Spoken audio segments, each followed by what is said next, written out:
Okay, it's gonna fuck it up.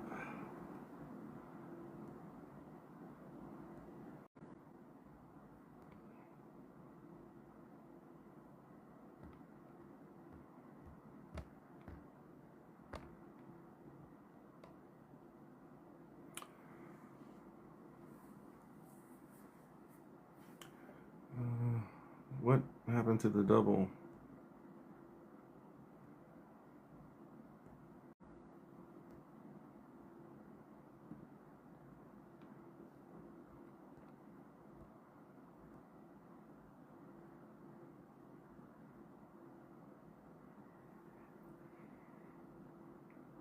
All right, all right, all right, all right, all right, all right, all right. Welcome in. Welcome in, everyone. I hope everyone is doing well. Hope you're doing well. We're about to get started here. We're about to get started with our Arcane Council. With our Arcane Council. Um, Let me just bring it back down to, because I don't like the way this is. What's that look like? No, that's even worse. All right, let's get back to, or this. What's this? No, no, no, no, no. That's terrible. We'll get back to that. And then I'll put that down here. Like that. I guess that'll be the best way to do it. So that way it doesn't fuck up. Welcome in. Oh, hey, Isa. What's up? What's up? What's up? Welcome in. Welcome in. Whenever you're ready, you can request to join. And then we'll wait for Venom. And then we can go ahead and get started. We can go ahead and get started. Welcome in. Welcome in. Hope you're doing well. I don't know if I should play music. I feel like I should play music, but I don't know.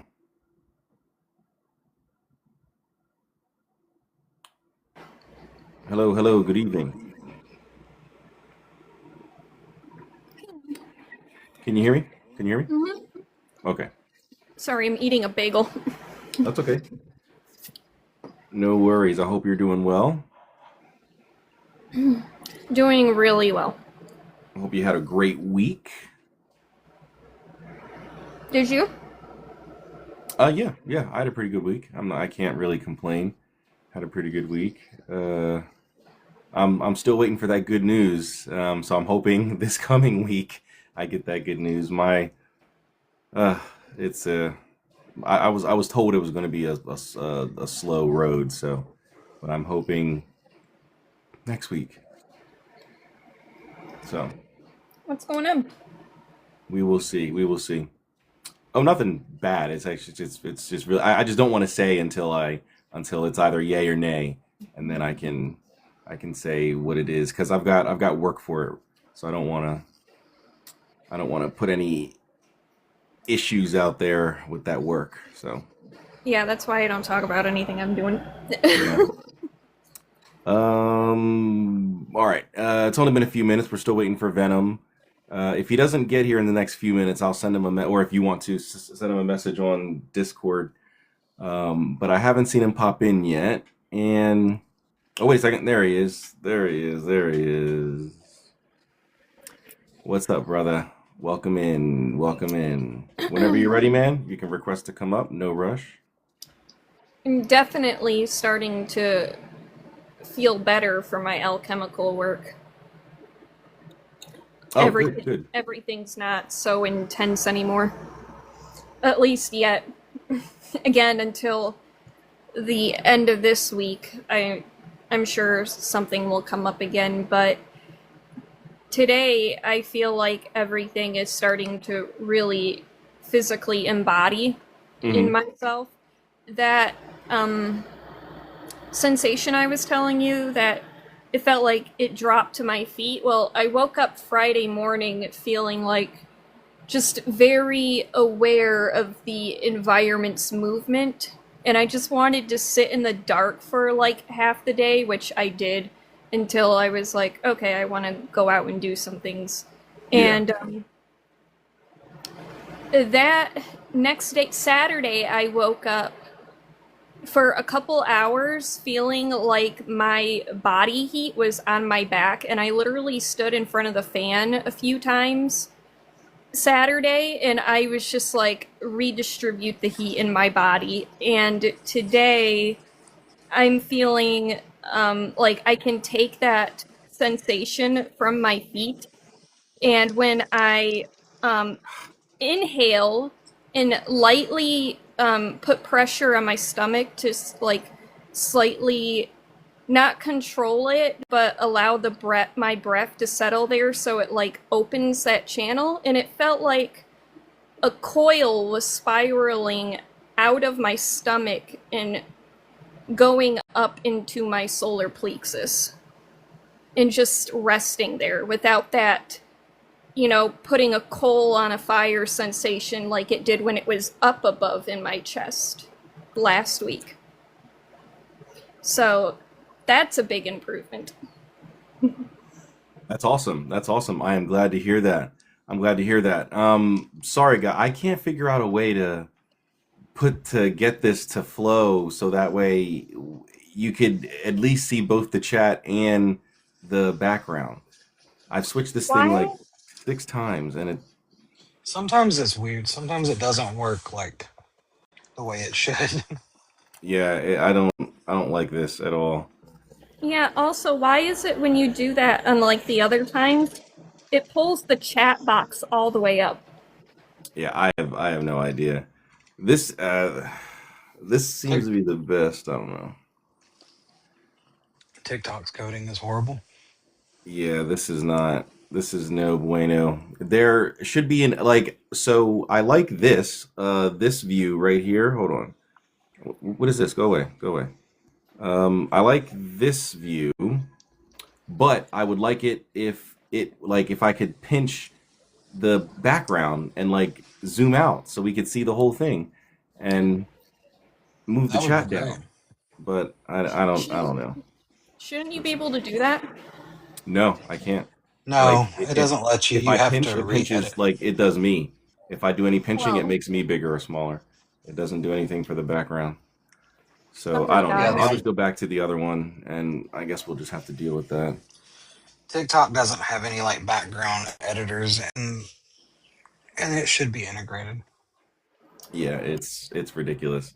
All right. Well, I guess it's mainly the last question you can't really read. The fourth one you can kind of make out, I guess, but the fifth one is the one we're going to have an issue with. So I guess we could just read it off of the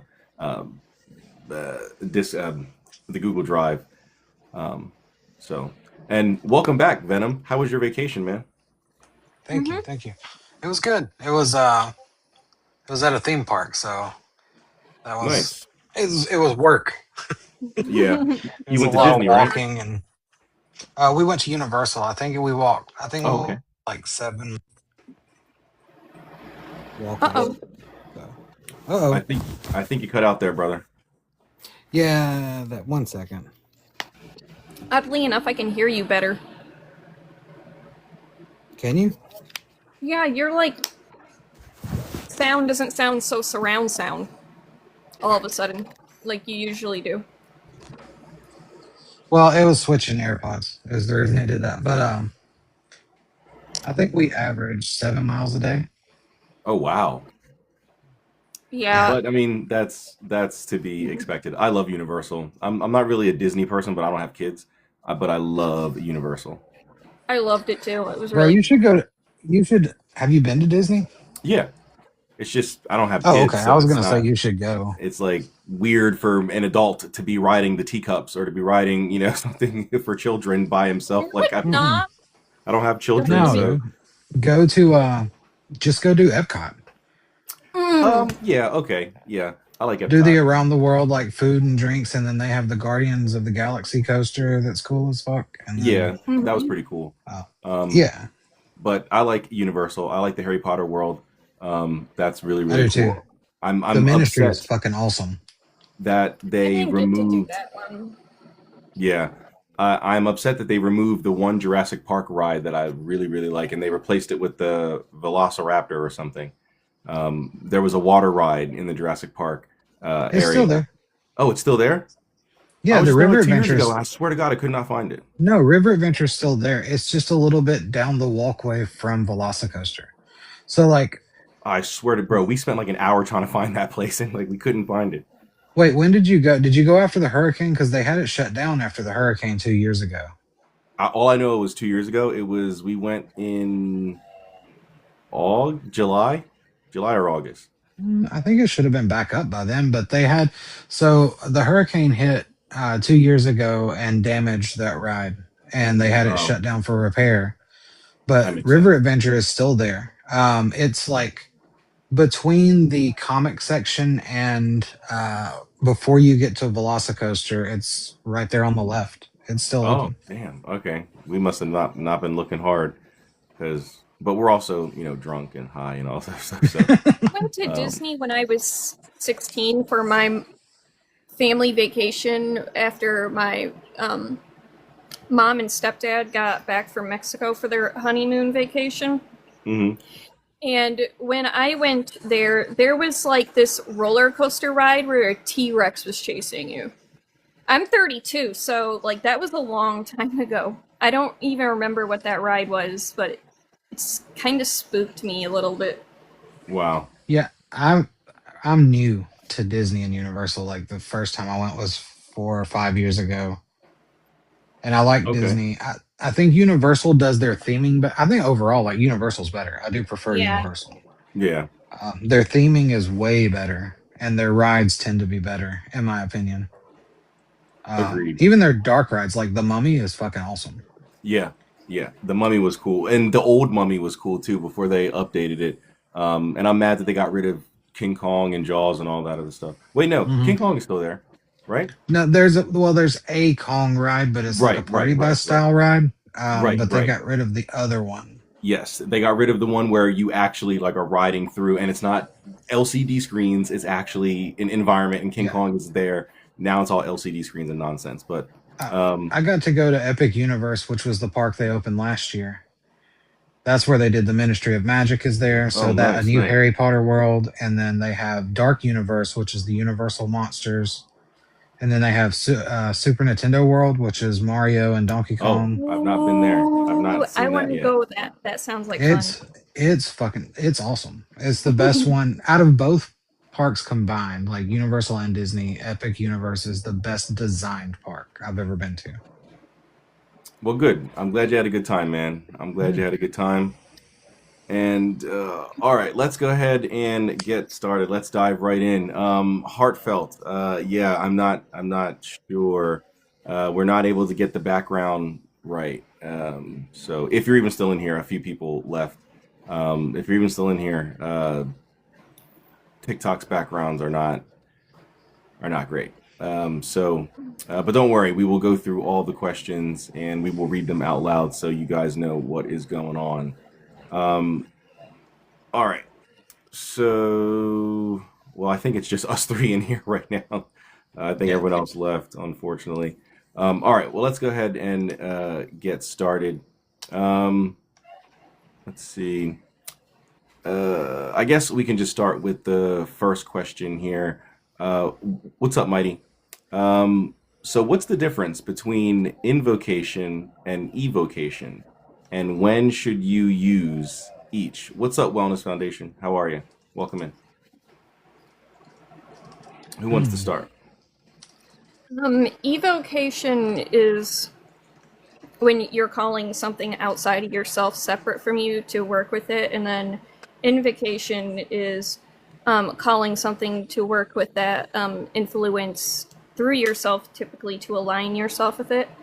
Um, in my practice, I use both. So I'll begin calling that presence, but then I'll shift into the um, aligning myself with the actual planetary intelligence. But that's just what I'm doing right now. Other people will probably work in the opposite of that alignment, or they might just skip the planetary intelligence altogether and just try to work with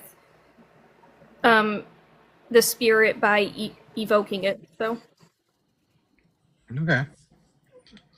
Um, I would agree with the definitions. Evocation conjuring something outside of yourself, or invocations conjuring something inside, or partially. I would say invocation has, I guess evocation would have different levels to it as well, but Mm-hmm. invocation definitely has different levels of integration of spirit. Yeah. Um, I would say even something as simple as divination requires invocation of some sort, Hmm. um, to a degree, light, possession light, essentially. Um, I would use invocation for spirits that I'm already familiar with, though. So when dealing with ancestral spirits, Eshu Pomajira, those things. But for spirits I'm not familiar with, or spirits that are known to be hostile, evocation is the way to go for sure. Yeah, I agree largely with you both. Obviously, from a definitional perspective, evocation, something outside of yourself, invocation, generally within. And I also echo Venom's sentiments on what types of spirits one should use each on. Yeah. But it's slightly different for me. So since I don't do any sort of deity work or anything like that, invocation for me can happen for pretty much any kind of spirit that I'm not looking to have any sort of visible or quote unquote audible um, experiences with. If I'm just looking to, seek your aid, or, just get your energy for this, or, just bless this item or whatever, evocation is certainly not required, or even desirable. If you're just looking to, get a blessing, or, something along those lines. Generally, evocation in my book is used when you need information, like you need to ask a question. I need to know something. Mm-hmm. If you need to learn something, which is different from knowing. Like knowing is just, hey, here's my question. What's the answer? Learning is an ongoing process. So if you need to learn something, such as like if you're going through any sort of like initiatic experiences, an invocation, excuse me, an evocation could be preferable. So you can, Mm-hmm. view and uh, um, communicate with the spirit on a one-to-one level, sort of like in the Black Dragon. Um, but yeah, since I don't do like any sort of deity work or anything like that, of course I wouldn't evoke any sort of gods or anything along those lines. But evocation for me is limited strictly to um, beings that I would call angels or demons, the elementals, and maybe if necessary, some of the planetary beings under the angels. But that's really about it. Everything else I would I, personally invoke. I would say that evocation is probably stronger and more used for me because my work leans so heavily into the chthonic and necromantic Mhm. realms. Um, you don't want to invoke spirits of the dead. You don't want spirits of the Yeah. dead, random spirits of the dead, uh, inside Sure, your sure. body. Conjuring would probably be better there. Yeah, yeah. So conjuring would be the a method or strain of evocation. So, in my view, so that's probably why I view it the way I do, is because of the work with the dead, like spirits that are unknown, spirits that are hostile. Those Yeah, I I would would agree. evoke. Yeah. I I would don't agree think I'm going to be invoking my grandma into me anytime soon. True. Yeah. Yeah. And I like Conjury as like a milder, a lighter form of evocation, because it follows the same format. It's just you're not seeking visible or audible, communication. Yeah, I certainly do agree with that. yeah, and sometimes you do seek communication that way. Like a lot of times with my necromantic work, if I'm working with a new spirit, especially, I will scry, and then I will use other forms of divination to confirm as well. But I do ask them to appear, so there is an evocative element to the conjuration. Actually use the triangle of art and a scrying mirror when calling the dead. So Oh, um, wow. Oh, yeah, real? Oh, yeah. I Yeah. remember you were I've never. you mentioned that that was difficult at the time. I think maybe I misunderstood. You were No, mentioning something else. I was struggling with that actually Okay. at the time. I had to change some things and alter the triangle of art, but yeah, I've been able to have it work a couple of times. Um, but yeah, no, I do Awesome. use scrying as well when I contact the dead. Interesting. I've never tried that. I should look into that scrying for the dead. That's interesting. I don't know why I've never thought of that. It was Um, something I got inspired by with my own ancestors when I was making mine, but at the time Venom was saying that that was proving difficult for him, so I was mhm. like, not by his experience taking that as like, oh, it's not going to work for me, but it was informing me at the time. But Sure. interestingly enough, I had like this idea of using even a silver chalice on the table of practice for Oh, okay. scrying ancestry work. So I think I might actually try it. Yeah, Yeah, try I it out. mean, it's something that I've enjoyed experimenting with, and I have had it work. And I actually started the whole thing started with my ancestor work. Hmm. I scribed with my ancestor work one time, and I actually got results from that, and then I tried the dead, and it just took a while before I found a method that worked for me. That's awesome. Yeah, I need to look into that. That sounds like it could be useful. Also, guys, since we're getting some more people in here, if you guys want to join in on the conversation, anyone in the audience I'm talking to, please request to come up. This isn't just a three-way conversation. We want the audience to be involved as well. So if you guys have any opinions on what we're talking about, or you agree, even if you disagree, request to come up and let's talk about it. I know you can't really see question 5 or topic 5, but we will be reading these out loud, so um, you'll get to see what it says. But yeah, request to come up if you guys want to discuss any of the topics and join in on the conversation. Um, all right. Anything else we want to say about number 1? No, I No, I agree think with I'm good. you guys all too. Nice, nice. Does someone else want to pick another topic for us to dive into? Sure. I like number 4, Okay.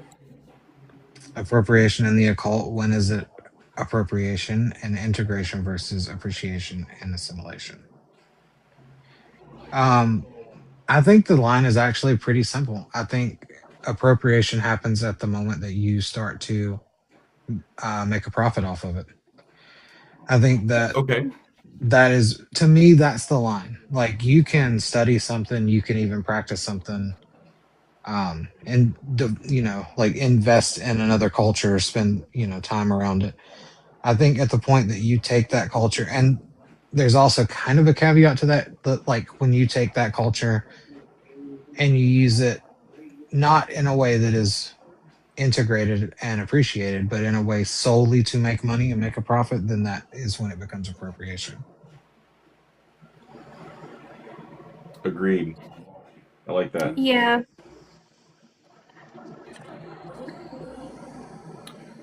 So for me, it's also pretty. The line is quite not so fine. It's actually pretty thick, visible, or at least it should be very visible line. So I certainly agree with the making a profit, but I also feel it's appropriation when you are utilizing the methodologies in a disrespectful way, and it's conscious disrespectfulness. So it's not just like you're just ignorant and you're some new ager and you really don't know what you're doing. But if you have been part of conversations where people have told you that these are systems that you shouldn't be messing with because initiation is required, you should get a reading done and all that beforehand, and you decide to go anyway and start utilizing those methodologies and start contacting those spirits without proper license, without proper instruction, without permission, then I would account that as also appropriation. And also, to bounce off of that, you're getting involved in these systems and you're not supposed to, but then you're fundamentally changing it, right? You're taking it and you're making it your own thing because, oh, you can't afford to go to Africa and get initiated for $6,000, so you're just going to remove, these first 12 steps and do whatever it is that you want and contact Yamaya or Oh, I would Oludamare or agree with something like that. that. So my line is quite thick, and pronounced, or at least it should be in my opinion. Yeah, I would agree with that too. I think this kind of goes back to what we were talking about in the first week when we started these live panels about claiming authority in a tradition that isn't yours. Hmm. And I agree with both of you. I don't have anything more to add on to that. Um, I think you, I think people have a right to practice and learn certain traditions, but if there are closed practices, unless you've been formally invited in some way, and then even then, it's just like, how some spirits will not fully kick the door in on you, but crack it open and put their foot in it and just watch and see what you're going to do. Um, it's very much like that with people when you get into their inner circles in their own communities. And yeah, I don't really have anything more to add to Well, it. So, I like what you said, Joe, about using it in a disrespectful way. mhm, Mm-hmm. Um, I feel like the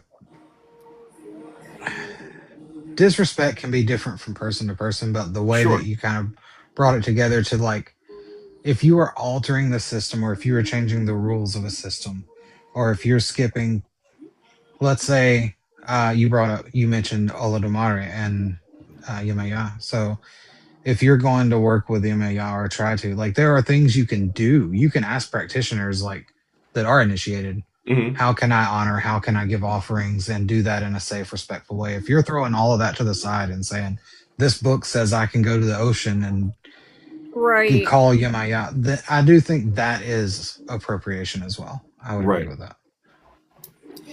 Yeah, I've like even seen books written about Aphrodite where they'll just like take a hodgepodge of different practices from different cultures that just seem feminine and throw it into a book. And one of the books I was thinking about, I don't even remember the name of it. She's a popular, it seems like a new age Wiccan author and practitioner, though. And she Hmm. was trying to use crowry shells for divination for Aphrodite, and I'm like, What? That's weird. yeah, I remember I remember telling you about that too when I found the book because I even asked you. Yeah. What? That was like 2 years ago, though. That's insane. Yeah. Um, but you mentioned something, Issa, prior to this statement. You mentioned it before Venom's statement, and so I want to get the panel's thoughts on this. So, how would you guys respond if someone did state that they were contacted by a deity or a spirit of one of these closed systems, and it can be anything. It can be a Chinese system, an Indian system, whatever. It doesn't have to be strictly an African thing. It can be any closed system, but they claim that they received a message from one of those deities or one of those spirits. How would you guys respond to that? I think I would um, test that again to see if it would repeat again. Hmm. Um, if you even did anything. And if that's the case, depending on what it is, I might dismiss it. But then Hmm. again, I also suggest people to go find a person in that practice and Yes. have them do divination for you. Yes. Agreed. Um, If they even can or want to. So, I like Issa's niceness.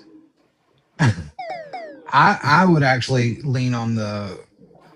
I would be a little more harsh with the person probably because if this person was not initiated into that system or they were not involved in that culture, I would be pretty firm on being able to just say, no, you didn't. Right. That's not what that spirit is. Maybe we need to find out if something did contact you. Let's find out what Yeah. that is. Because spirits are not, That's what I wanted to kind of say. people But are a just dime a dozen. Yeah. Like, there are 8.5 billion people on the face of the earth. There are, let's just say, ATR spirits. There's a handful Mhm. of Orisha. Why, out of 8.5 billion people, is this one Orisha contacting 15 people on, or 15,000 people on TikTok? Mhm. Um, Exactly. so I just, maybe I'm too skeptical. No, In that sense. I like that. So, but that's kind of how I would go about it. Is let's find out what the spirit actually is, Yeah. because it's more than likely not what you're thinking it is. Venom, I hope to God if I ever came to you and said, I think Oshun is contacting me, you'd be like, go see a shrink. I would. Yeah, I mean, I would do exactly what you both recommended. But I would probably take a middle road. I wouldn't be, out the well, okay. If it's an occult practitioner, someone who should know better, I might be a little harsh. But if it's like a new ager, I'm already harsh on you anyway. So for this, I know for a fact you don't know what you're doing. So I'm going to ask you a series of questions. I'll probably have like 3 to 5 questions, and then based on the answers that you give me to those questions, then I'll drop the bomb on you and let you know that you're either being deceived, or you need to stop taking whatever substances you're taking because they're making you hallucinate. And we should move forward from there. Um, Yeah. because that, like verification for me is key. I don't care if I get, unless it's, I mean, even if it's coming from my ancestors, unless I called you and then I validated that it's you and you're here. Anything I get told from a spirit needs to be validated. I don't just go with it because, oh, the demon said, or oh, the angel said, or whatever. Especially if I didn't request this. If you just pop up in my dream and go, hey, here's a tip for you. I want to be like, all right, this is like I'm driving a Ferrari in my dream and you just poof, I'm here for your daily spiritual tip. I think there's a problem there. So um, verification and validation are big in my practice. And like Isa said, you want to test that and make it, okay, well, can you repeat that? Can they tell it to you again? Can they tell that to me?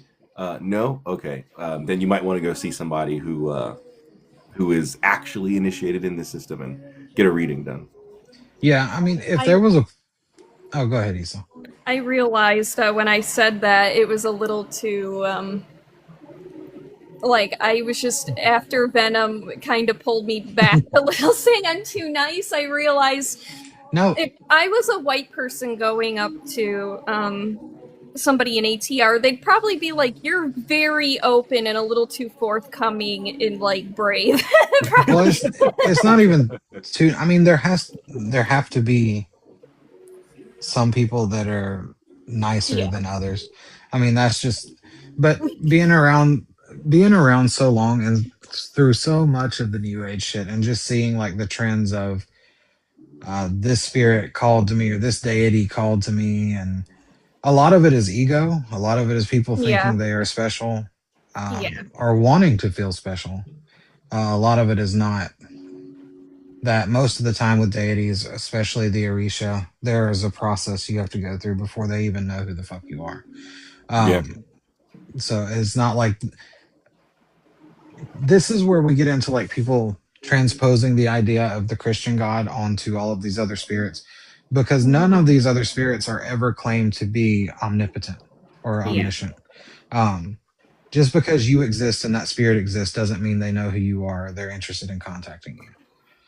And that's another thing. The like so you know how, like, at least in the Old Testament, and I guess even modern day people make the claim, but in the Old Testament of the Bible there were prophets. God had prophets, right? People who Mhm. specifically spoke for him on earth. And while there are systems out there that have something similar to that called priests or priestesses, it requires initiation. God doesn't, or those gods don't just designate you. They don't just appear in your dreams and go, "My son, you are going to be the speaker for me on earth. Thus saith me." That doesn't happen. And people want that to be true so bad. They want them to be the speaker on earth for, I don't know, whomever. And it's the most ridiculous. Like, I can't tell you how many times I see people, mainly females for some reason, claiming to be a priestess of Thoth. I'm like, Mhm. what? What are you talking about?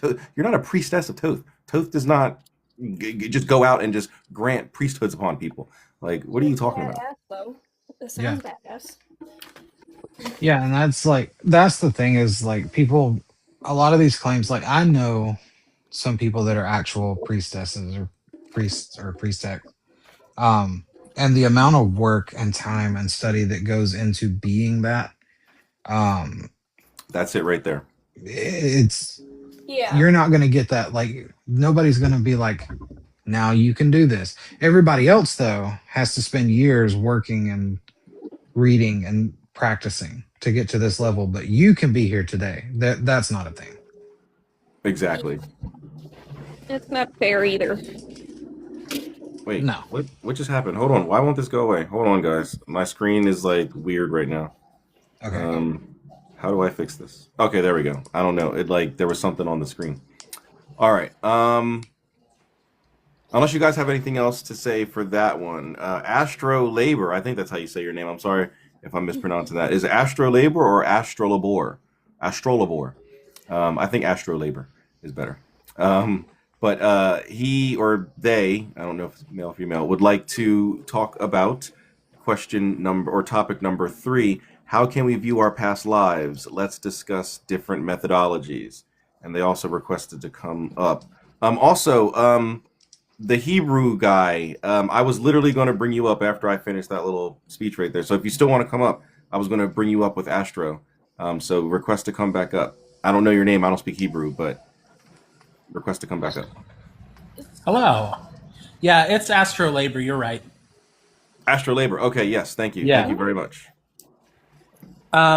My question was, this isn't arguing against it. I'm actually interested because Sure. so many other people seem really interested in it as if it's like very important, and I Hmm. just don't get it.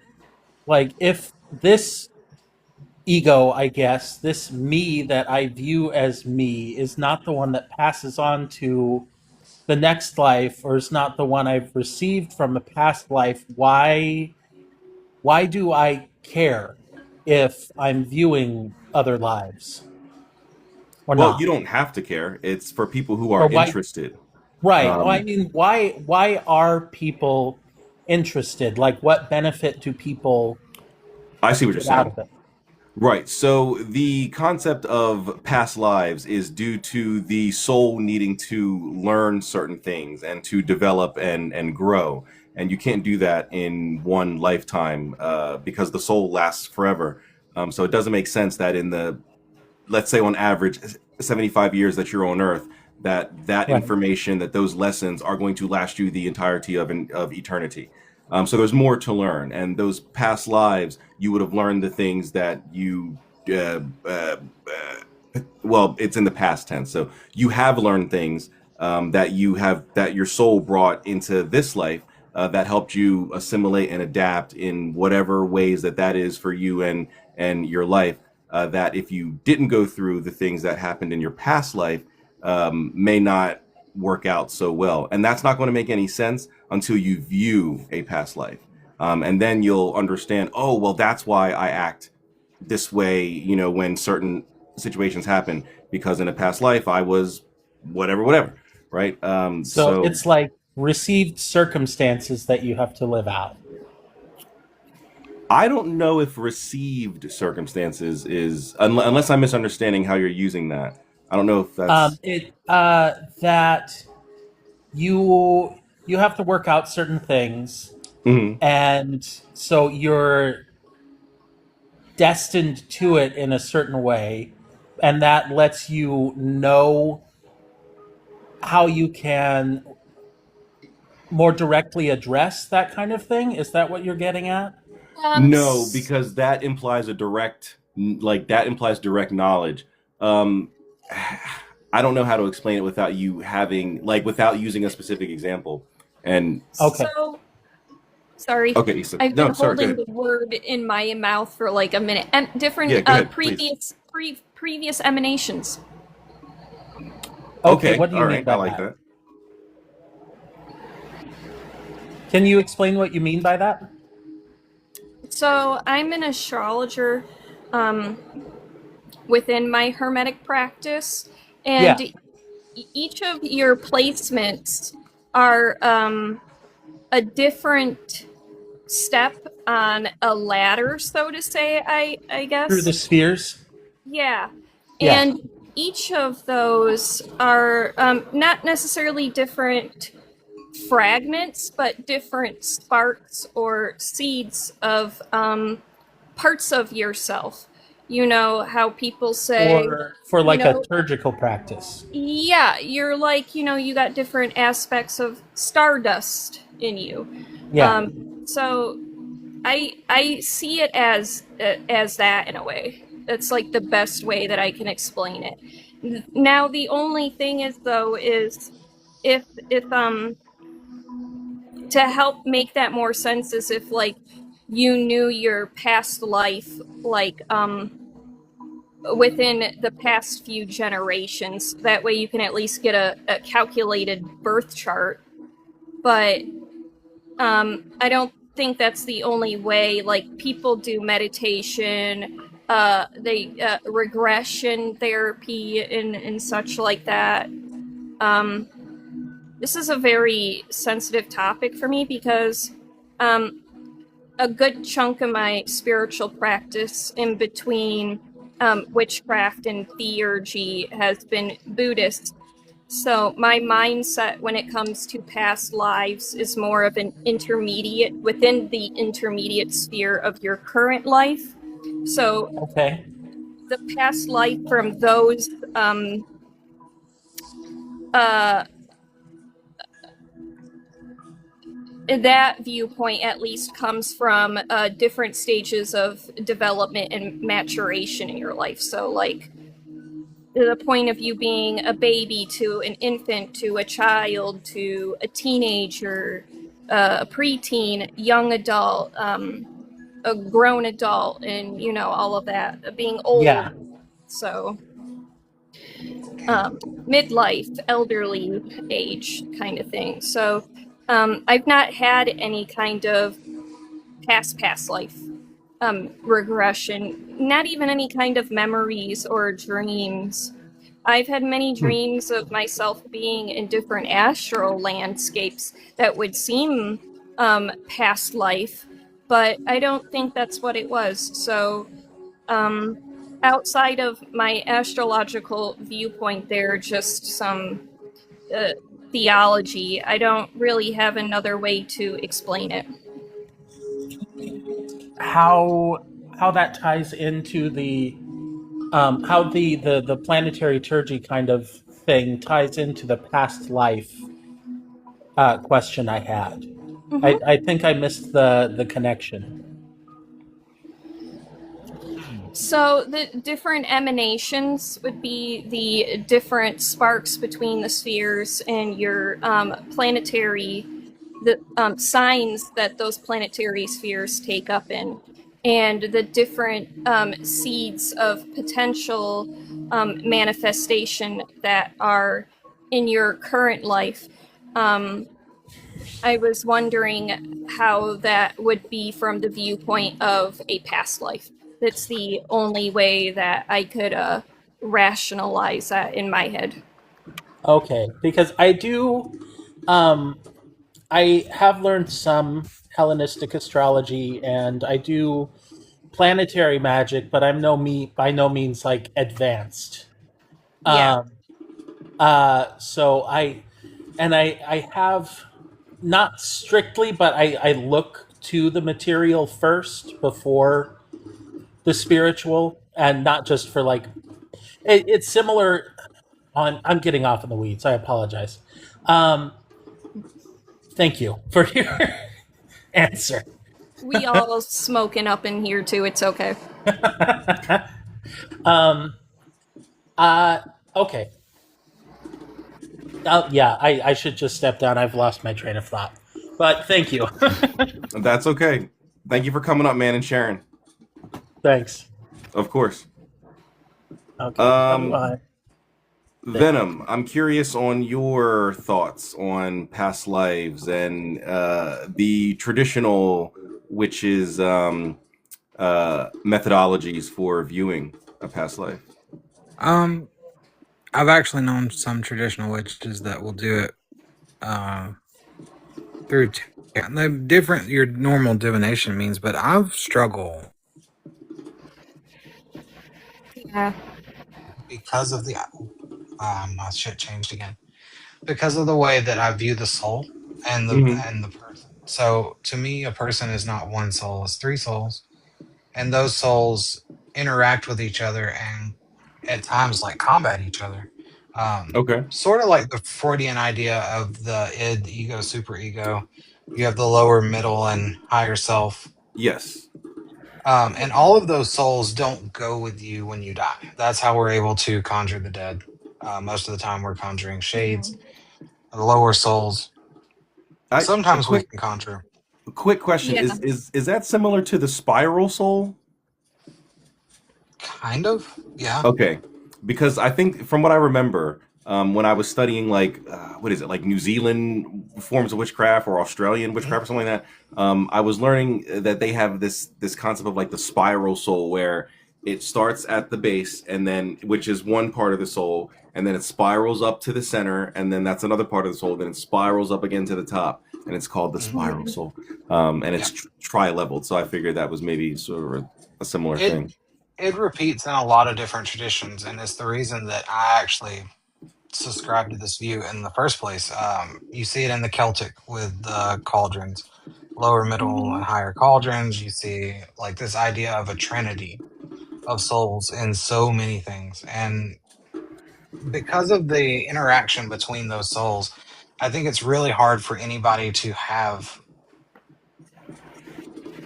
It's hard to integrate into or figure out your past life because your past life is most likely also part of somebody else's past life.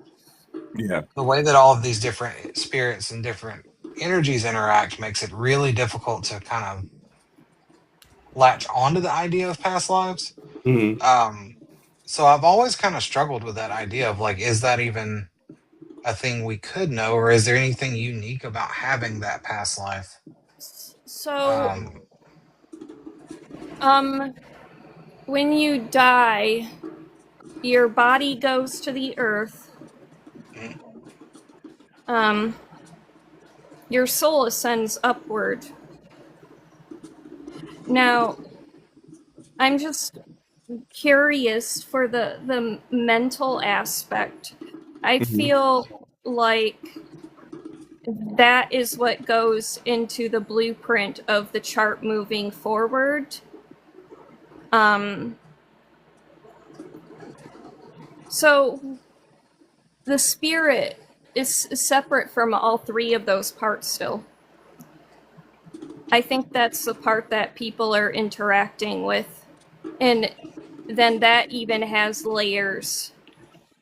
Yeah, that's kind of where You I'm see what like, I'm, and that's why like I connect with Hermeticism and when it comes to path working, astrology, Yeah. because I can see how time moves and like the three different layers of Right. reality between myself, the day, and then the hours that encompass all of that. Hmm. And it's a spiral to me, or like a snowflake, and that's more synesthesia thing for me, how I sequence things. But that still plays into how I view and structured reality in its different layers, and even out of it, like going into the astral and mental and auric Big time. fields and and all of that. So I think there's Um, something to yeah, past life regressions.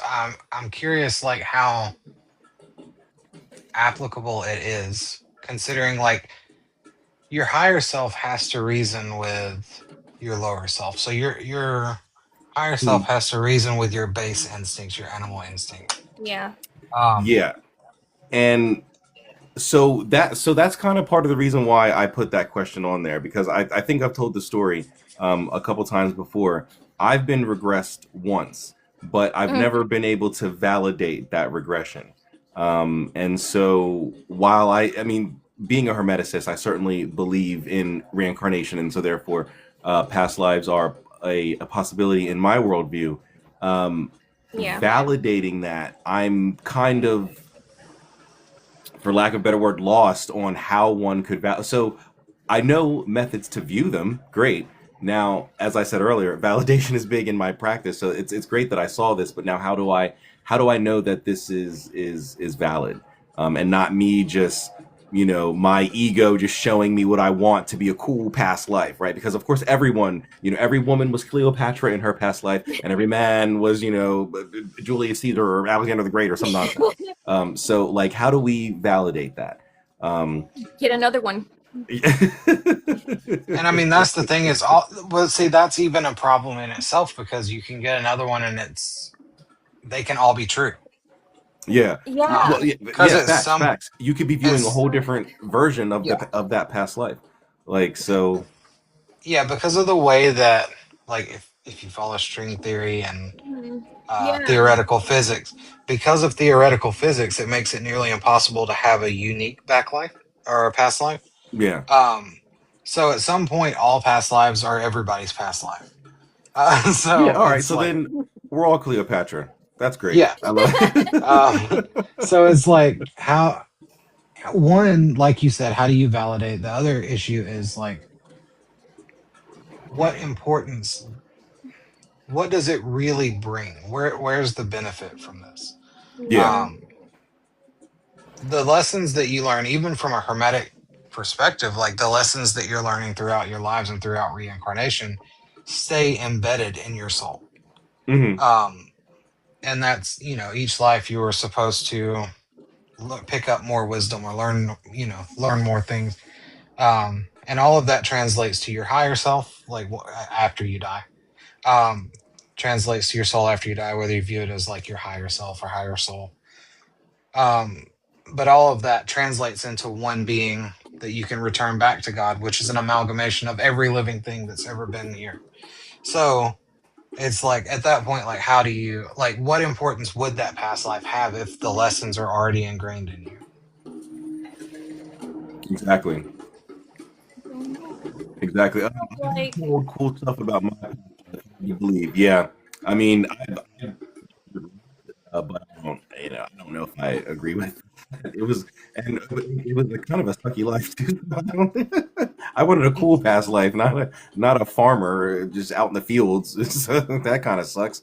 So I was, yeah, I also feel like that for some, I'm getting an inkling feeling that that might be important for like very out there higher forms of theurgic and ceremonial magic for some Mhm. reason. I don't know why. Maybe. Oh Way yeah, beyond my okay. comprehension of things, basically. Maybe. I think it's interesting though. I mean, It like is. I would go have the past life regression done as an entertainment thing just to see kind of what, it's kind of like when I go to a random tarot reader that I don't Yeah, I trust. think that's the best way to approach stuff like past life regression, Yeah. is to like go with it as like an entertainment type thing, and not because I Too struggle with figuring out attached. how to validate that. Yeah. Yeah. So Validation's always the issue. Yeah, like yeah, I don't even go to my ancestors' altar and just whip out my tarot cards and I'm like assume that they're there. So, exactly. Yeah. Like connecting to the whole. What do you mean, astrolaber? What do you mean, like connecting to the whole? Not sure what you mean there. oh, I think I see what they're trying to say, but I want them to expound their own reasoning. And be sure to tap the screen, guys. Be sure to tap the screen. We want to get this out. I mean, we only got about a half hour left, but we want to get this out to as many people as possible. So tap that screen. We can get those likes up. Whoever put that question on there, though, that was a good question because I tend to not think about that as much That as I was should. Cho. That was me, yeah. And I did it strictly because I was like, because I was thinking of like questions and stuff like that. And normally I get questions when I'm reading, like I'll study and or I'll practice, and it's like an epiphany, or well, I was gonna say a theophany, but I'm not God, so that would be blasphemous. But anyway, it would be like an Blasphemy. epiphany, and I'll write it down. But this week I haven't done much reading. So I had to like literally think of like things to come up with for like questions, and that was one of the ones that like popped up. So Yeah, no, that was a good one because that actually Mhm. made me have to think about it. yeah. Oh, and Isa, he's talking. He was responding to something you said. He says the high level the high level theurgical Isa thought one's whole being. Hmm. That's what they were in referencing when they said like connecting to the whole. Oh, yeah. No, I can see that. I think my mind was like reaching for a pretty expansive idea that seemed to fit. All right, Something all almost right. otherworldly. Because it's not in this one. Isa, do you want to pick the next topic? I think we've got Um, 2, 4, and wait, 2 and 5 is left, right? We did 3 of them. Yeah, so 2 yeah, and 5 are left. that's what's left on my list. So let's do number 2. How much Okay. of magic is perception versus independent? So what, can you elaborate a little, or whoever's question this is, can they elaborate a bit That more? was my question, but there's a Okay. word missing from it, and I actually noticed there's a typo on the screen now too. Oh, I didn't even notice that. I'm just, what do you mean by, like, do you mean like in the mind? Is this Um, like a mental versus, not spirit model, but mental versus anything else, or? hold on a second. Okay. And you're welcome, Astro Labor. Thank you for being here. Thank you for your I support. think it We was appreciate it. because my answer that I had written down for it, I had mentioned something about the mind. Because perception is always involved, but your mind and senses can also experience different things as well, including spiritual things. Yeah. But it doesn't mean that everything's internal. So I guess we'll go with that.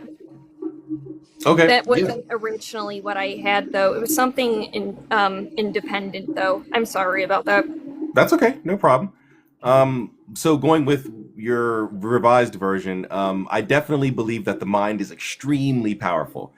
We can Yeah. look at placebo, right? Like, you know, you give 10 people a sugar pill and 10 people the real pill. Some of those 10 people who took the sugar pill are going to have healing or whatever it's for. So, you know, whatever that pill is for, they're going to experience those effects Yeah. because the mind is very powerful. But that doesn't mean that it's the be all end all. And so I think the mind is how, I don't want to lessen its Ray, importance, but I'm sorry. it was a Were you? perception versus sensory question. Oh, okay. Okay, yeah. So elaborate on that. How do you mean that? Um,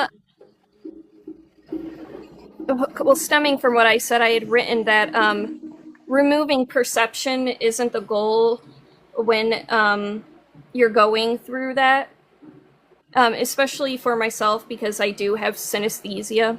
Mm, It's really important for me to learn the difference between my own sensory patterns and something that feels structured, consistent, and outside of my control. And that's why I'm partially doing my work the way that I am now in starting alchemically instead of pure spirit. Because,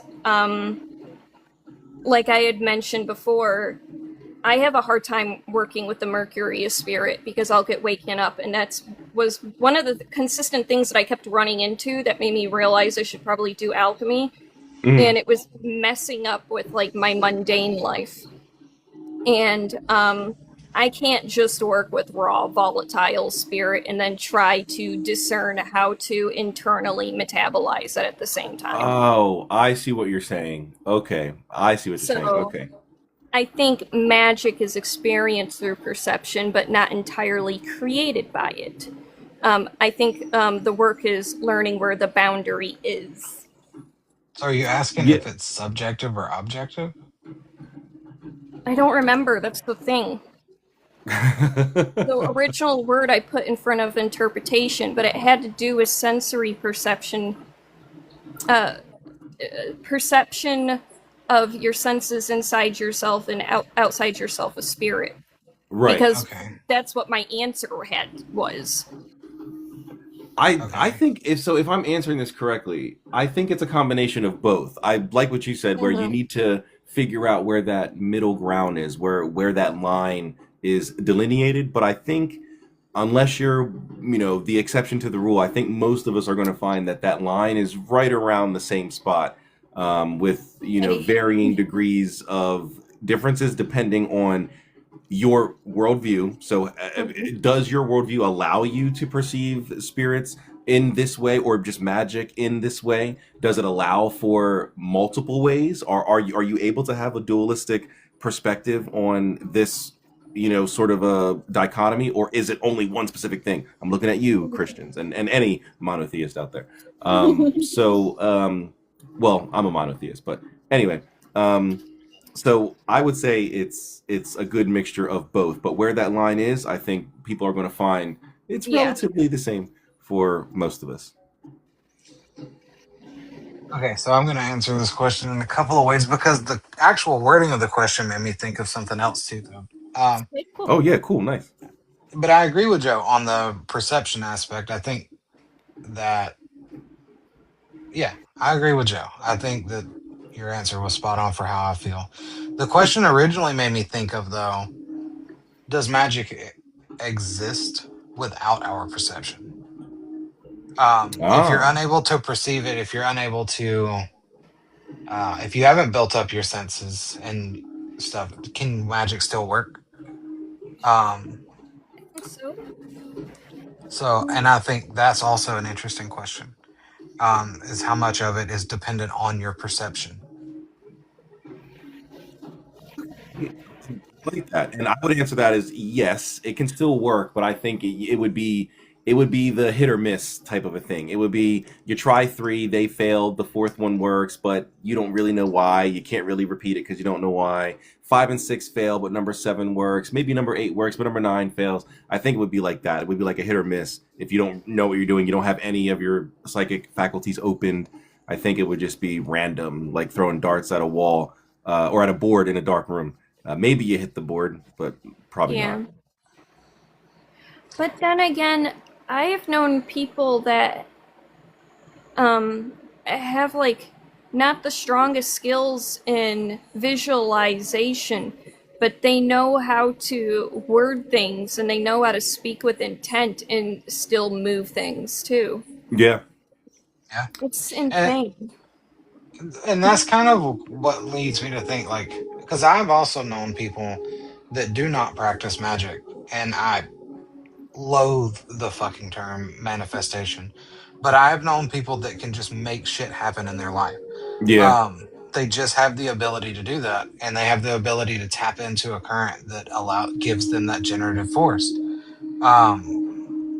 To where some of us that are magicians, like, it took us years to get to the point to where we could do any of that. Yeah, exactly.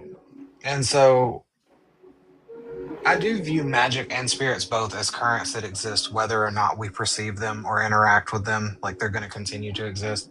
But I do think, like, being able to perceive them makes things a lot easier. Yeah. And also makes things a lot more, what's the word I'm looking for?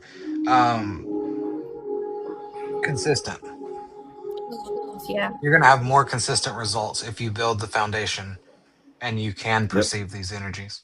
But your perception doesn't have to be the same as everybody else's either. So there is even some give on that. Like you don't have to be able to see spirits to engage with them or hear them. Like there are different ways to engage.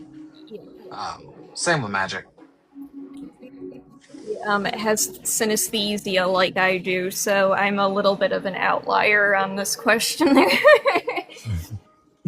I do, a lot of my integration right now is very much focused on just getting my nervous system stable so I can handle all of that heavier work.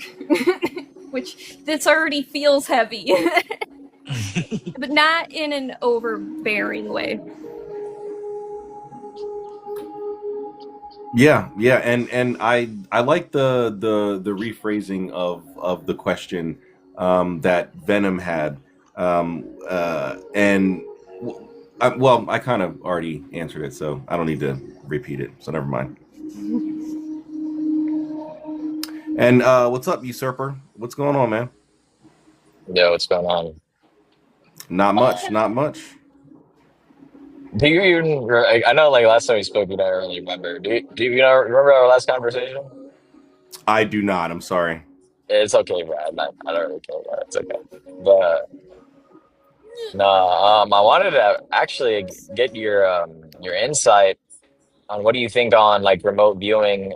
Is this an actual occult concept when in terms of like the academic approach, not the folk approach?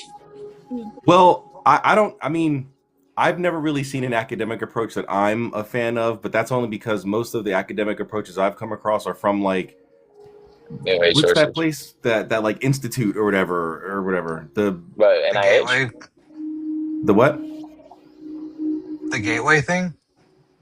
the Monroe Institute and all that. Yeah, That's Maybe yeah, what the Oh. I was gateway thinking of. experiment. Yeah. yeah, yeah. Mhm.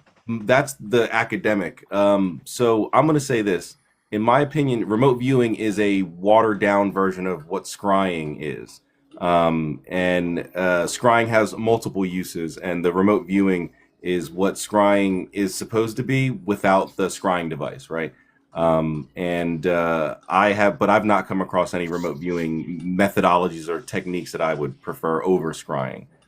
So, Well, it's interesting because well, if we look at as well as like just the gateway, but what's the other one? Operation Star. Like there Stargate. was some Stargate, yeah. And when it comes to Agent Swan approach of doing remote viewing, he specifically says that it's almost like you're having an anchor to a point, but that point can only be reinforced by how much information you know of that anchor. Hmm. So, like, why mom? Like, and this kind of, I think this could actually be tied to Jung's um, collective unconscious theory. Like, why do Mhm. moms specifically have, let's say, intuition when it comes to their own children? People just pass it off as like maternal instinct, but that really just begs the question when we're asking the operation. If remote viewing could be true, perhaps it is just the mother's ability to know well a lot of the uniquenesses of the son, and that allows her to gain these intuitions, these moments where she would have bad feelings, as if like the son's pain projects through her in some kind of way. But Um, the mother's instinct is a myth, and it's a little misogynistic. I don't think that's your fault though, and I'm not putting any projecting it or pointing any fingers of judgment. I'm unwinding misinformation. What you're actually sensing is mothers do go through a bonding period, especially in the third trimester.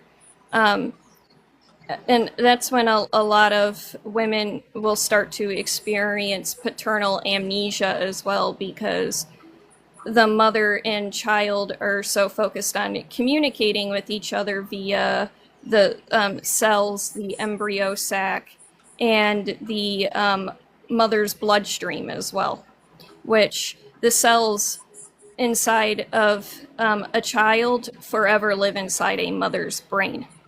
So there is some interesting I feel like there is some actual spiritual aspect there. I just think it gets a little twisted, and people are just slightly misinformed. And I feel like a little bit of scientific understanding fills the gap.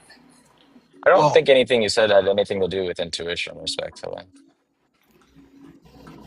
That's fine. 'Cause the question was around on intuition, which typically many people have, but when it comes to That's familiars, familiars have usually more insight on I brought that basically up because you guessing. brought up mother's instinct, so I was just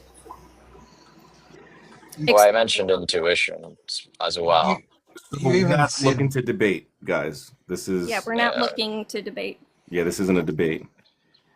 you even see that kind of bond in fraternal twins a lot. Mm-hmm. Um, so as an interesting thing, intuition in general is interesting, but to your original thing, I know you said you weren't really interested in the folk aspect, but in the folk aspect, remote viewing is not really a thing. Um, Well, I feel like that would be almost like the scrying aspect. yeah, That it would be the same like as scrying. Remote viewing is kind of viewed as a parlor trick more than an actual methodology of doing anything legitimate. parlor, Yeah, it would be more of just like mentalism. Um, that would it would still be viewed as a be something mentalism that would. I mean, yeah, it would more like earlier we mentioned stuff for entertainment value. It would be viewed the same way. I mean, Less accurate. I don't know because like Augustine, who would have held that like a person's ability to have insight of the future, deja vu, Mhm.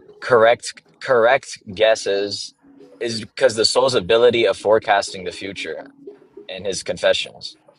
Because he explained the difference between divination and intuition. Because intuition is just information that is by the soul. Divination is the use of things that are external of the soul.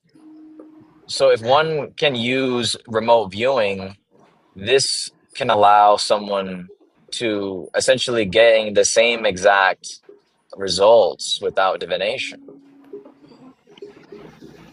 It would if there were consistent results. We have more consistent results with divination than we do remote viewing, though, and that's even on the academic level. There's more consistency. So There's it's a reason for that, though. And he proceeds to say that the reason why we do not have the ability to see the forecasting of the future is due to the corporeal senses blocking that intuition.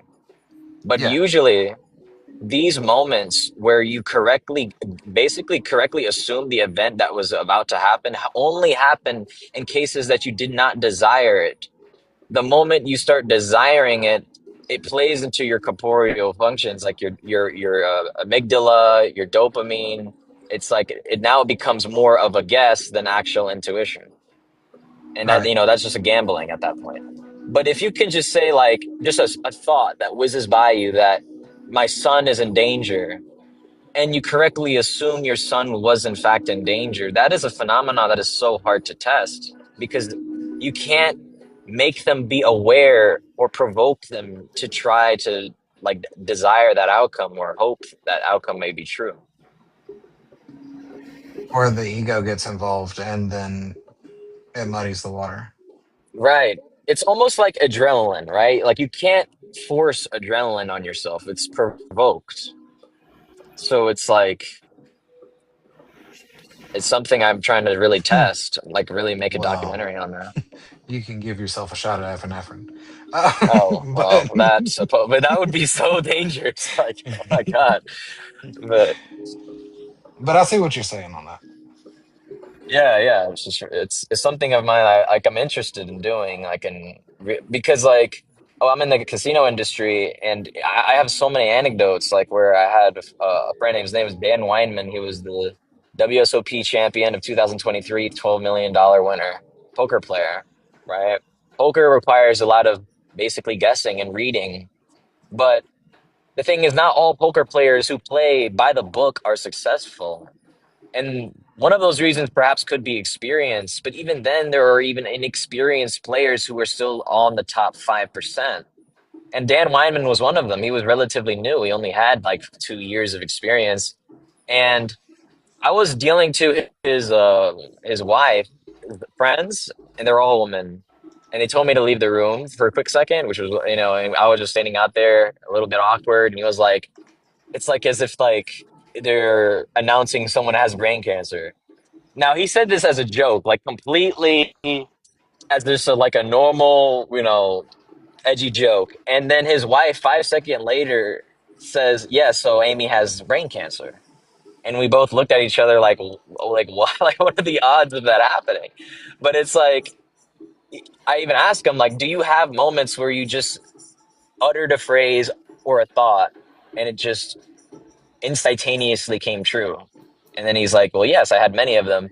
And I'm about to go through an interview, but he actually has a lot of trauma in his childhood, which is corresponds to Jung's psychology on the idea of the collect of tapping into this like conscious mind, which requires this like provocation, which is trauma, right? I I may put it on a question for the next panel actually, because I've actually for several years kind of wondered the link between occult practitioners and early childhood trauma or early life trauma, not necessarily childhood, Mm-hmm. um, because it does seem mostly linked. There are some outliers, but it seems like mostly there is a link. Mm, That could be a good question for the next panel. But Usurper, we do have a final question here that we want to get to before we end the stream. mm. So thank you for coming up and bringing up that question. But we do want to get back to the panel here. No problem, man. It's been fun talking, man. Thank you very much. Thanks. Dude. All right, all right. Thank you for coming up.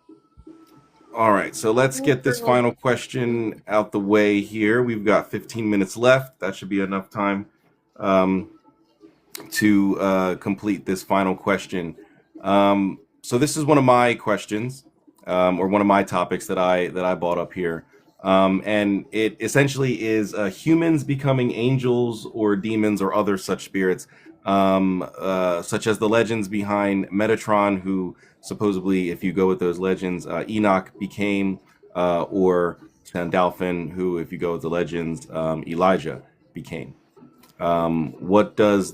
How does the panel feel about humans who've transcended the human form and have become something beyond human in the realm of spirit?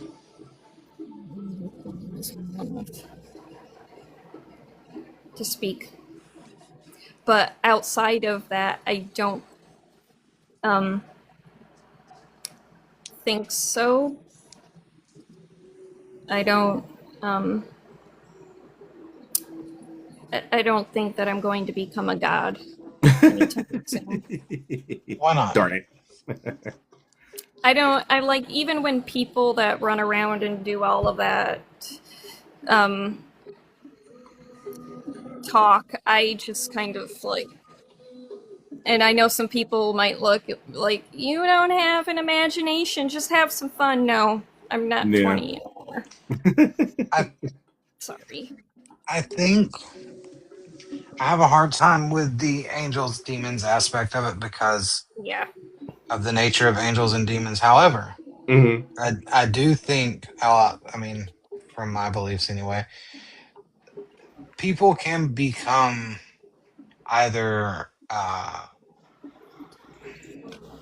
the word for it, but so like the idea behind the way that let's just use Eshu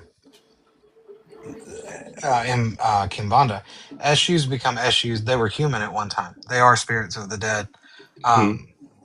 but they are worked with in more of an ancestral way and given more energy, so they are able to do more things. Right. I do think that human spirits can kind of transcend the idea of being a dead human spirit and become. There's a word I'm looking for specifically, but it's not coming to mind. Um, there are ways to transcend just being a dead human, um, and becoming something more. The Buddha, is a good Hmm. example of that as well. Libido. Yeah. So I do think that's possible, but becoming an angel or demon, no. Yeah. Not sure. Or godhood, like because even the Orisha are not technically gods. So I don't think that's happening. Um, I wouldn't mind becoming a bodhisattva. Like, hell yeah. yeah, That's my life goal, but I don't know about an angel or a demon. If I yeah, can we'll say get whatever. some horns or some wings along with my toga and curly hair top and bindi dot. Other than that, nah, I don't. You guys' sentiments. From the Hermetic perspective, there is no possibility of a human becoming an angel or a demon or anything along those lines. There is the possibility of one. Sorry? I said that settles it. Yeah, yeah. There is the possibility of one becoming uh, like ascended, quote unquote, but you're still alive. You're not gone, and you are like a son or a daughter of God, right? Something along the lines of like a Hermes Trismegistus or a Moses or a Abraham or something along those lines, um, rather than a deity. It would happen during life. Um, Okay. Now, I do agree that there is the possibility that the human soul can be elevated through various things that one can do in life, and then also if people venerate you and things like that after death. But you wouldn't become a god or anything like that. You just might have a bit more influence and power over things, but you wouldn't be a god or a deity or a demon or an angel. You would still be you, just a more powerful you. Um, I guess it's in the mundane world, in the human world, it's the equivalent of being a big fat person one day, and then the next day you're this muscular, you know, Muay Thai fighter. You're the same person. It's just you've got more power. You're more, you have, more strength. You're more agility and more stamina. You're just the same Yeah. person. And So there's a specific word that I'm looking. It's really bothering me because it's like it's essentially what like the idea of. I hate using this example, but it's the idea of like what Satan is, where different spirits can occupy that role, but um, yeah. like you could become something Ooh, like that's a that, good question for next week. akin to that, where your spirit could occupy a specific role. Mm-hmm. Um, so like you know, Joe may become somebody's Eshu Nochi, um, you know, in the afterlife. That kind of thing I think is possible.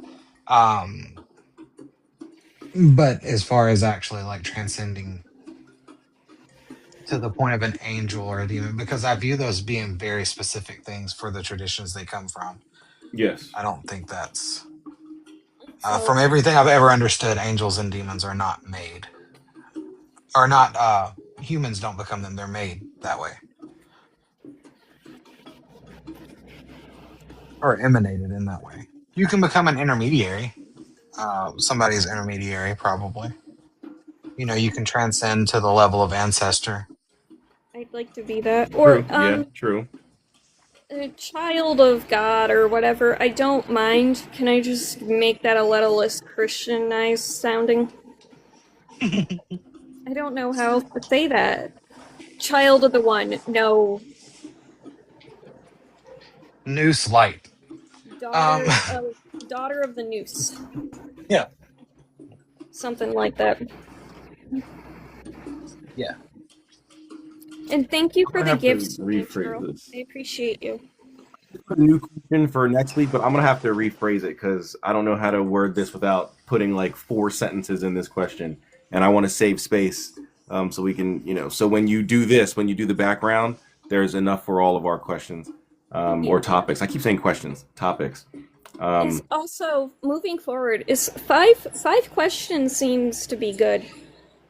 Yeah, I'm fine with 5. And then if we have time left over, like tonight, it doesn't seem like we'll have much time left over. But if we ever do have like 10 plus minutes left over, we can always Yeah, just, do like a random question or have like a guest come up and give a question or something like yeah. that. But yeah, 5 seems to get us through the hour and a half. Um, but yeah, I'm gonna have to rephrase this. But This Venom brought up something that I was like, oh, that would be a good question or a good topic. It's not a question for next week. Yes, topic. I don't know why I keep saying question. Um, but yeah, Rose has a good question. Frankly, why would you want to become a god? There's a difference between power and godhood. I agree. I think a lot of people just have an ego and they're not satisfied with their regular life, so they fantasize about an alternative life where they have all kinds of power and influence and stuff like that. I would not want to be a god. I don't want to do other people's bidding and all that other nonsense. I'd rather do my own thing. So yeah, godhood is not for at least not in the way occultists view gods. It's not for me. Maybe being the monotheistic Christian God, I could do that because he doesn't seem to care about what anybody says. He just does whatever he wants.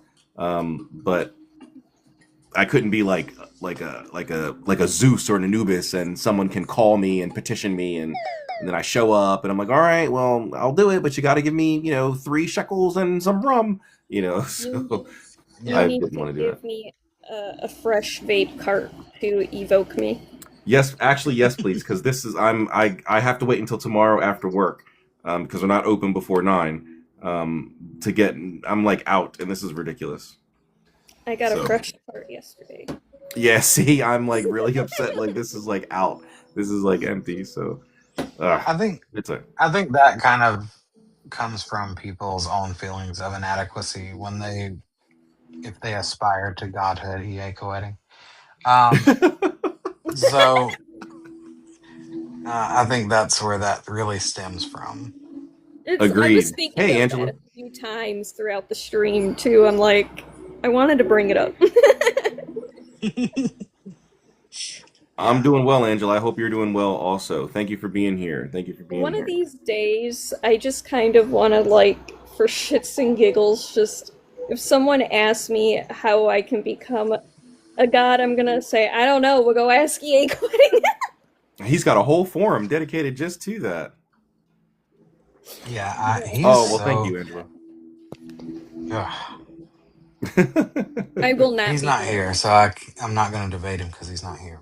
And he won't debate me. So Who? Have you? yeah, he doesn't like to debate.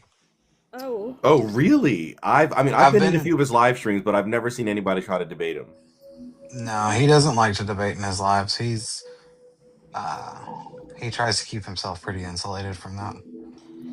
Well, usually that's what you do when you either don't have an answer or you're BSing. That's usually what happens. You don't Yeah. do what I do, and you're like, yeah, just come up and ask whatever questions you want, and nope, yeah, yeah. No, So, a lot of the people on TikTok don't debate. pe- So people do that with me often. They'll put me up on a pedestal, hmm and then they run into my structure, and they go, "Oh wait, you're not as cool as I thought you were." Actually, that might be a good topic for next week. Because I've often thought about this. Um, how like occultists, we how do I want to word this? We don't really do any like outreach, if that makes any sense, right? Other mhm. religions and things like that, they're out here, they're debating, they're converting people, they're doing, and we wait for everyone to come to us, right? We Yeah. don't debate, we don't evangelize, we don't even do like what I do, which is the correction, right? If we see some nonsense about spirituality, we just let it go. And hopefully someone will find the truth. And if they don't find the truth, oh well. Like we just wait for everyone to come to us rather than us putting out the invitation for people to come to us, which I think I have a reasoning for why from a historical perspective.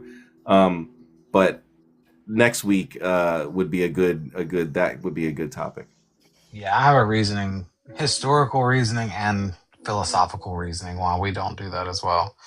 So Okay, all right, yeah, I would like to hear that. But I think that's all. I'm gonna put those 2 questions on there, and then I'll let you guys do the other 3. Um, awesome. It's just a little exhausting because I'm very excited and I want to philosophicalize all up and down the damn ladder, left and right too. Like, yeah, I'm not strictly just in the middle. But the people that are more so off to the left, they're the ones that have the main issue with me, and or the people that are completely just, well, I did everything without a tool, so how did you get there? And why do you believe that? And, well, what about, there just, it seems like it comes from a place of insecurity rather than curiosity. It's like, I don't know, I can't explain it for you, but I studied all this and explains it for me, so. yeah, yeah. Agreed. Agreed. All right, all right. We're almost at the end here. Got about a minute. Oh no, we just reached the end. All right. Well, any final comments? Any final complaints? Emotional outbursts about any of these topics that you guys have? Nope, I'll save the emotional outburst for next week. 17 is my lucky number, strange girl, by the way. 17 is And your lucky number. yeah, she gifted me 17 times. Well, Thank look you. at that. You remote viewed that. That's what that Must have. was. That was a remote view because you didn't know that was supposed to happen. So, um, but I'm just kidding. For usurper, that was just a joke. I'm not mocking you or anything. Um, all right. I think that's it. I don't have anything else, and you guys don't have anything else. All right. So we're going to go ahead and end it here, guys. Thank you all for hanging out with us for the last hour and a half. Thank you for the guests that came up, Usurper and Astro Labor. Thank you guys for requesting to come up. And Angela, next week we will get you, or if you want to come back tomorrow, I'll be live again tomorrow.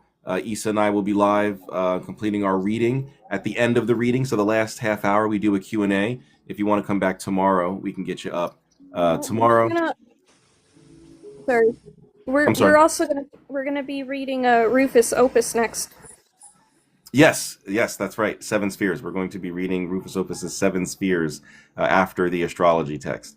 I'm tired of critiquing all the negativity in the book because I don't feel like I'm actually being able to get to the heart of a lot of the positivity and like stuff that I really, really want to talk about that I know we can get into with Rufus Opus if we just, the structure just isn't there in this book, but it'll give a good visual and representation to the community of, you know, Indeed. These books will pull out a lot of more of this and, you know, won't neutralize or help you balance what you're actually looking for, unlike this book that will be going into reading will, so. Exactly. Hey, what's up, Keenan?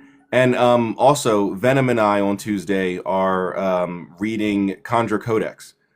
So come back for that. That's a really fun book as well. So next 2 nights we'll be live 9 p.m. tomorrow, 9:30 p.m. on Tuesday. So come back for that. We do Q&As at the end of both of those.